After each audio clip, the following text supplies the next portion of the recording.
I'm Paul Maurer, president of Montreat College, coming to you from the beautiful Blue Ridge Mountains of North Carolina. Behind me, you see an aerial view of our campus and our gorgeous fall foliage. We really wish you were here. Yet it's my pleasure to welcome you to our 6th annual Retreat Cybersecurity Conference.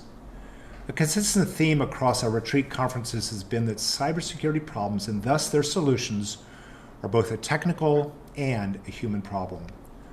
The statistics over the years are increasingly stunning. Cyber attacks occur now an estimated every 2.8 seconds. There are billions of dollars of cyber theft every year. There are billions of dollars spent on cyber defense every year.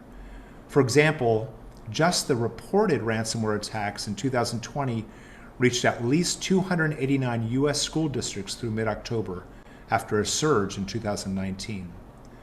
The supply of competent cybersecurity talent continues to be far outpaced by demand. The estimated talent gap is over 500,000 open positions seeking cybersecurity skills and abilities. It is estimated that this number will double in a few short years.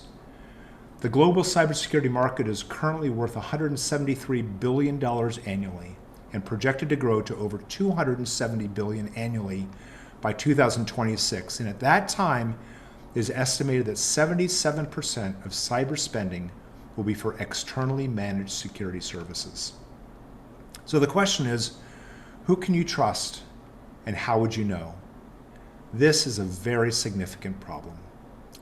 All sectors of our economy, business, government, nonprofit, are becoming increasingly desperate for a solution to this problem, even amidst the increasing number of attempts to address the workforce delta. See, colleges and universities are adding cyber programs. For-profit businesses offer cyber boot camps. A growing number of training centers offer courses toward certification. And yet, employers tell us they're consistently struggling to find talent with a combination of hands-on technical skill and the requisite personal moral character. While advances in technology are important, EC Council, SANS, and the Center of Internet Security and others estimate that over 80% of cybersecurity breaches, including ransomware incidents, are a result of human factors. For example, while automation can dramatically improve a company's cyber defense posture, it is humans that make decisions and priorities. This requires critical thinking. It is humans who install and configure systems. This requires discipline and technical skill. It is humans that discern elevated privileges. This requires intentional collaboration and teamwork. It is a human team that seeks to discern the bad actor threat vectors. This also requires critical thinking. It is humans who must stay ever vigilant against the enemies who possess no moral code, and this takes grit, and this takes character. Thus, the theme of this conference is developing cybersecurity professionals of character. Character is a central part of what we call the human factor. Here at Montreat College, we've spent over 100 years teaching to character, ethics, and moral philosophy. And we continue that tradition to this day. We apply it in the classroom, on the athletic field, and to pre-professional education, including cybersecurity. So what is character? Well, when we talk about character, we mean moral character. Moral character is the combination of attributes a person possesses that lead to moral decision-making and action. Some of these attributes include honesty, integrity, humility, perseverance, courage, empathy, patience, and self-control. These qualities and others have stood the test of time, dating back to Moses and Aristotle. We live in a time that requires courage to make decisions based on moral character. And as Aristotle invited us to do, we should test ourselves continuously and to reflect on timeless lessons from capable leaders. And this is our intent this week. Vegetius, a writer during the late period of the Roman Empire, said, "The courage of a soldier is heightened by his knowledge of his profession, and he only wants an opportunity to execute what he is convinced he has been perfectly taught. A handful of men inured to war proceed to certain victory, while on the contrary, numerous armies of raw and undisciplined troops are but multitudes of men dragged to the slaughter." Cybersecurity, the economic and security threat of our age, is a war. A lot of students completing cybersecurity courses, schools, and boot camps are among these undisciplined troops. They are often unqualified to fight our cyber enemies. And as of now, that gap is widening. We need women and men of character. This is the learning journey for this week, developing cybersecurity professionals of character. Men and women who understand their moral values and who then fight courageously with grit until the day is won. So let me talk about the sessions for the week. Our first session in about 5 minutes features Katie Arrington, who will share about her learning journey tackling one of the most profound shifts in cybersecurity approaches within the Department of Defense. This was a real test of character.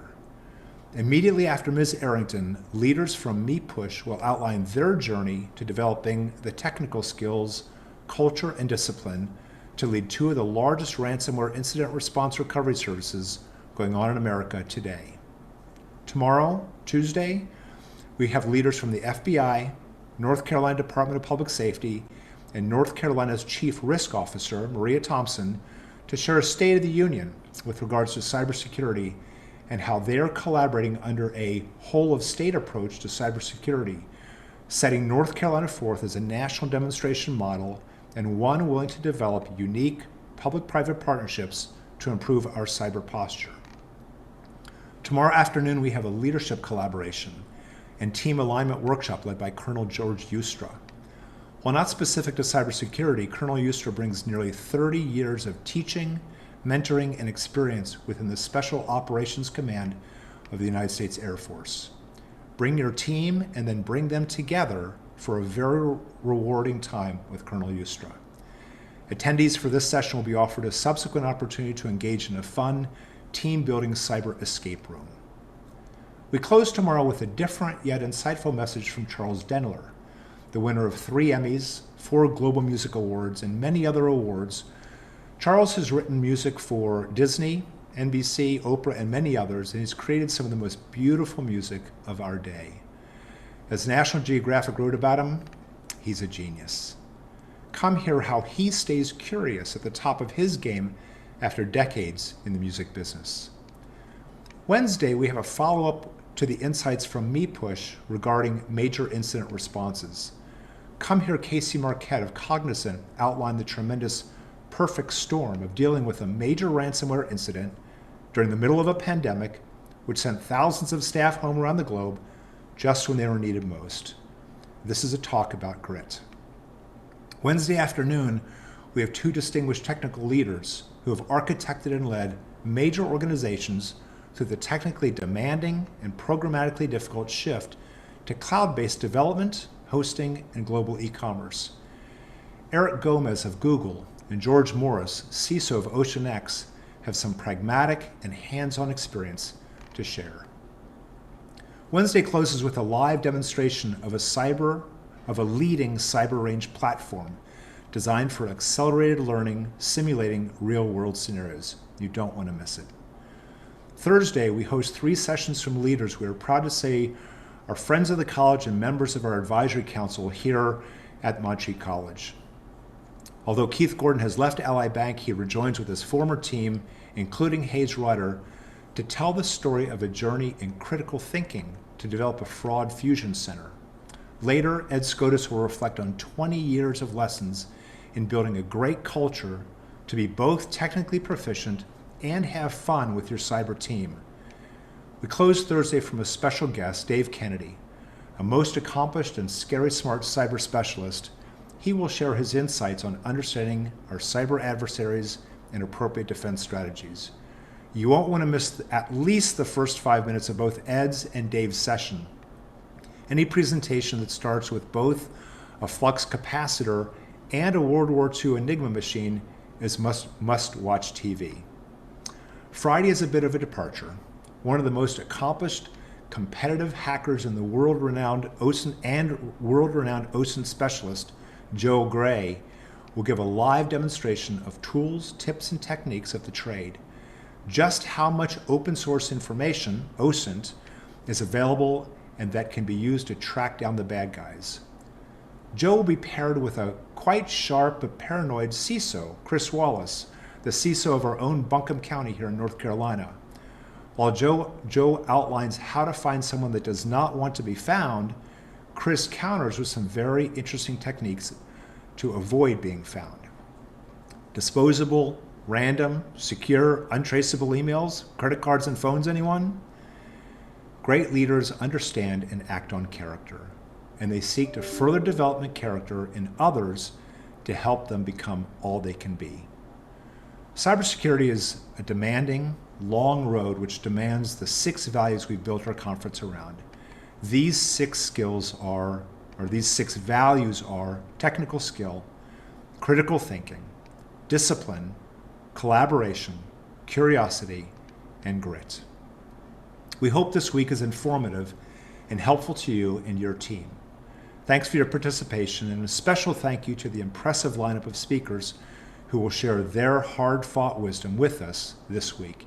It's an amazing lineup. Drink deeply.